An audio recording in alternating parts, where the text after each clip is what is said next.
Welcome to YOUCANIC. Today here in YOUCANIC we have our 2020 Honda Civic and we're going over how you replace your headlights. So we had our high beam headlight. Now we'll go ahead and do the low beam headlight and how you would do that.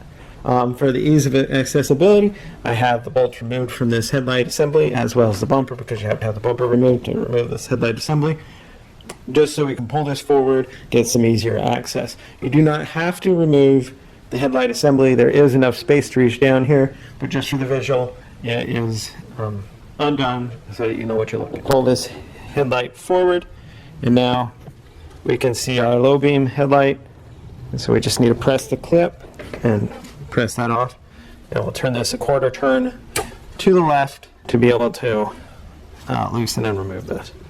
We have our headlight here. This headlight here is an H11, so you'd get a new H11 to be able to replace. We do our best not to touch this with our regular fingers. It's a good thing to wear gloves, because that will deteriorate the light bulb and the life of your light bulb. So to put it back in, same thing. We have the 3 tabs on here, and those tabs will correspond, go in here, so that the light can only actually go in one direction. So you have to line it up, press a little bit forward, and then turn that a quarter turn to the left to lock it into place. And now you can be able to put the electric connector on. So that's how you would replace your low beam headlight on your 2020 Honda Civic. Thanks for watching YOUCANIC, where you can be the mechanic.